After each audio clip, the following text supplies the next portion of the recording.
Guess what? I sold my house, my brother-in-law Kevin said. My husband and I were really surprised, and we didn't know what to say. But the most surprised person was my mother-in-law. She looked really upset and asked, "Why? Weren't you supposed to come get me?" Kevin tried to calm her down and started to explain. "I'm Sandra. I work from home with my husband Robert. We love our peaceful workplace where we can take breaks whenever we need," I explained. Then my mother-in-law moved in with us. We were doing fine financially, so we didn't mind. "But why don't you both go out to work?" My mother-in-law would look at us with disapproval as she asked this. It made me feel tired, like we were going through the same thing all over again. The first time she questioned us like this, we explained that we were working from home. "But are you actually working?" I've told Robert the same thing. "Are you paying attention? When will you two get serious about work? Aren't you thinking about your future?" My mother-in-law couldn't understand our job. "Oh, I'm so worried. I wonder if I made a mistake coming to this house. Maybe I should have gone to Kevin's house." She would often sigh and say this. The Kevin she mentioned is Robert's brother. He married a wealthy woman named Carol. And it seems like he's living off her money now. My mother-in-law didn't know about this. Kevin asked us not to tell her.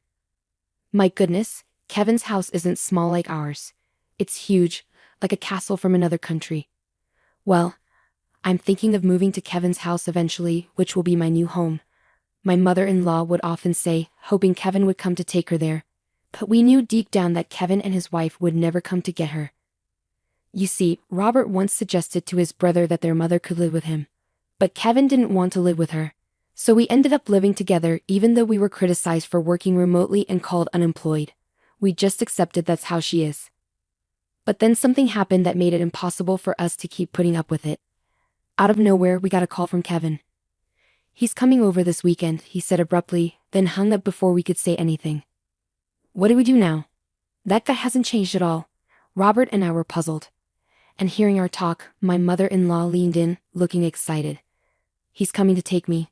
Please help me get ready to move," she said, pulling Robert towards her room. "Mom, Kevin isn't coming to take you. He probably called for some other reason," Robert said, worried. "But he didn't mention anything about picking you up when he called, did he?" I added. "I'm so tired of this house. You probably want to turn me into a housekeeper, but that's not happening," my mother-in-law replied with a scoff. We couldn't understand why she was thinking like that. Since she came to stay with us, she pretty much did whatever she pleased, didn't help with any chores, and relied on the money we gave her. Well, we weren't going to force her to stay, so we packed her bags as she asked and waited for Kevin to arrive. During the weekend, my brother-in-law and his wife showed up at our place. As soon as they walked in, they had these suspiciously friendly expressions on their faces. I had a bad feeling about it. Just then, my mother-in-law came out, looking excited. "You're finally here. Let me tell you, Sandra is not good at doing housework at all. So I have to do them, and Robert completely ignores me. Isn't that terrible?" she said, acting like she was the victim. Then brushed past Robert and welcomed her brother into our home. "You guys don't mistreat Mom. There's no way we're doing that. We're giving her an allowance, and she's eating whatever she likes. Plus, Sandra is handling the house chores," Robert said, looking conflicted, but his brother seemed suspicious. Robert has always been a bit clueless, probably treating Mom badly without even realizing. And it seems Sandra isn't the considerate type. "That's right. Kevin really understands me," she said. Hearing this conversation, Robert and I couldn't help but frown. Despite this, we decided to entertain our guests and led the couple to the living room. We all sat around the living room table, with Robert and me on one side and the couple on the other. "Now, why are you just sitting there? Serve the tea," my mother-in-law demanded. "Huh? I thought you were going to make the tea, mother-in-law. What's this about making an old woman work? See, Kevin, Sandra is like this," she said, even pretending to cry. I was so stunned by her behavior that I couldn't even respond. Once I served the tea, the mood became serious. "The truth is, we sold our house." Robert and I were surprised and shocked by Kevin's words. But the one who was most shocked was my mother-in-law. "Why? Why would you do something like that? Didn't he come to pick me up?" she asked, flustered, confronting Kevin. He tried to calm her down, saying, "Take it easy," and then began to explain. "We'd been in debt, and even though we could pay it off by selling the house, we're broke and have nowhere to live, so we came here to see if we could stay." "What debt?" I tried to start a business, but it didn't work out. These things happen, you know, Kevin said with a laugh. Robert and I sighed in frustration. We only need to stay until we find a new house. Please, we have no one else to turn to, the couple pleaded, bowing their heads together. I think our expressions must have been mixed, but if they had nowhere else to go, we felt obliged to help. We agreed to let them stay temporarily in our house. However, we made it clear that they had to find their own place within a month. Okay, Kevin said, still laughing, and went to prepare for their move. After they left, my mother-in-law sat quietly, looking lost in thought. Robert and I assumed she was still processing everything. The next day, the couple's belongings arrived promptly. This much. Where are we going to put it all? This is going to be tricky. We might have to sell some things or rent a storage unit, my mother-in-law said as we discussed what to do with Kevin's belongings.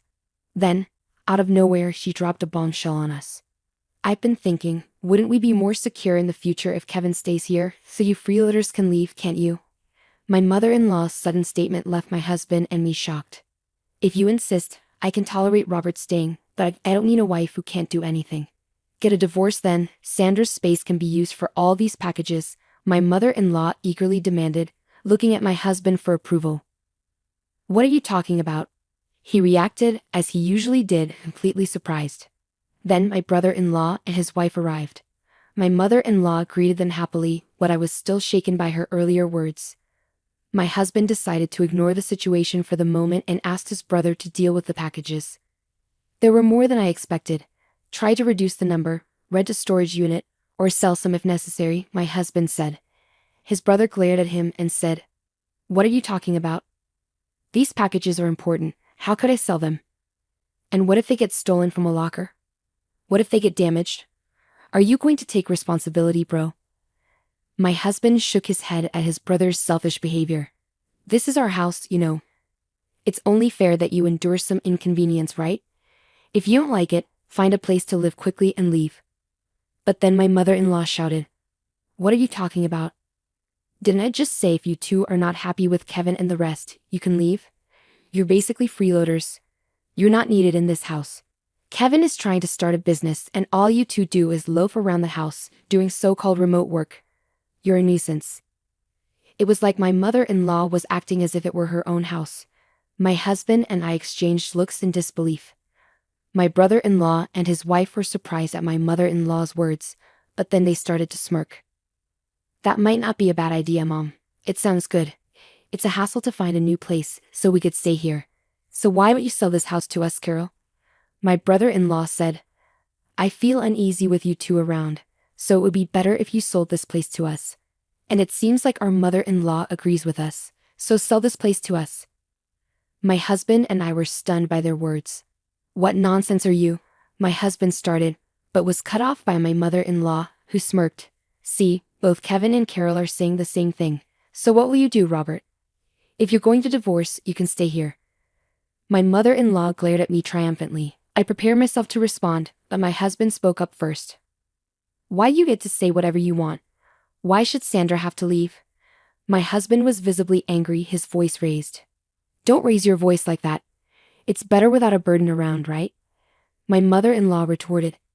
But my husband responded with frustration, "You don't understand anything. This is Sandra's house." At my husband's words, my mother-in-law, brother-in-law, and his wife gasped. My husband continued, adding to the tension. "This is the house that Sandra bought for our life together." What are you saying?" "There's no rule saying only the husband can buy the house. Besides, Sandra covers all of Mom's allowance and living expenses. Sandra said she'd take on that responsibility because your pension is minimal, and it would be hard for you to have financial freedom with just that." Robert glared intensely at his mother. Despite this, my mother-in-law seemed incredulous, looking at me and snickering in disbelief. "Unbelievable. Sandra just sits on the computer all day. She doesn't even do housework properly. Wasn't my allowance coming out of my pension? Otherwise, there's no way Sandra could afford to give me $500 a month." Moreover, my mother-in-law continued, "Sandra is the one managing my pension, isn't she? You might have told Robert otherwise, but I'm sure you're dipping into my pension." She puffed up her chest and glared at me. I glared back, refusing to back down. "It's true that I've succeeded as a business owner, You're lying. Stop spreading lies about my wife. You should divorce this lying wife already. You can live here with me, Kevin, and Carol. Besides, there's no proof that Sandra isn't earning money. Here it is. With that, I pulled out my paycheck and showed it to her. The sight of it left my mother-in-law, Kevin, and his wife stunned. Since Mom moved in, we haven't used any of her pension. If Mom ever wanted to leave, Sandra has been managing it so she could live independently. But instead, Mom, you've been bossing Sandra around, interfering with her work. You're the problem. If you don't like Sandra, you should leave right now. I don't believe any of this, my mother-in-law retorted, refusing to listen to anything we said. Afterward, Robert and I sighed in disbelief, cutting her off. Well, if that's how you feel, we'll pack our things and move to a new house. You guys will be stuck with a mortgage. But if that's okay with you, don't come crying to us for help. If you insist, mother-in-law will leave even with a pension. Maintaining your lifestyle will be challenging, but I guess that can't be helped, can it? At our words, my mother-in-law turned beet red and yelled at us to leave. Wait, you can't be serious. We don't have to do that, do we? Kevin and his wife tried to intervene, but my mother-in-law gave us a fierce look and said, "Don't you dare talk back, Kevin. You're going to be a CEO, aren't you? I don't mind you using my pension, so just start a company and show us how successful you can become. I'll show you what happens when you defy us." Her words were filled with intensity. Hearing this, we decided it was best to no longer be involved with her or Kevin's family and left the house. Of course, the mortgage on the house remained, but we changed the ownership to Kevin's name. Some time had passed since then. While there was still some lingering dissatisfaction from that incident, being freed from my mother-in-law's sarcasm, we were able to return to our normal routine. While we were working from home like usual in our new apartment, my mother-in-law called my husband, Kevin, crying. She said Kevin took her pension money and disappeared a week ago. She and Carol, Kevin's sister, were left alone in the house and needed help. My mother-in-law was too upset to talk, so she passed the phone to Carol. Carol explained that since Kevin's failed business and selling the family home, their parents had cut ties with them. They hadn't been able to reach their parents since then. My husband sighed and said, "I knew it. He told them not to involve us because we had warned them before leaving. He said they could report Kevin missing to the police, but that we wouldn't help them." After hanging up, I was shocked by my husband's reaction, but he believed they deserved what happened, and I ended up agreeing with him. They kept calling my husband's phone numerous times. Whenever he reluctantly answered, Carol would cry about not knowing how to report Kevin missing. We were surprised she didn't know what to do and advised her to call the police. However, despite their efforts, they couldn't locate Kevin. Just when we thought Kevin might remain missing, we heard the news that he had been arrested for robbing a bank in another state. Apparently, he did it to pay off his debts. This wasn't his first time committing such a crime, and it seemed he was likely facing a significant jail sentence. Carol is stuck living with my mother-in-law in their old house because she can't go back to her parents' home. She's unsure if she'll divorce Kevin, but that's not her priority right now. She's working with a temp agency, struggling with her first job, but somehow managing to get by each day. My mother-in-law is in a tough spot too. Kevin took all her pension, and now she's left to repay his debts. She started working part-time to make ends meet. While my husband and I feel bad for them, we've decided not to help and cut off contact. They're experiencing the tough realities of life my mother-in-law often talked about. Despite the challenges since my mother-in-law moved in, my husband and I are relieved to have returned to our peaceful routine.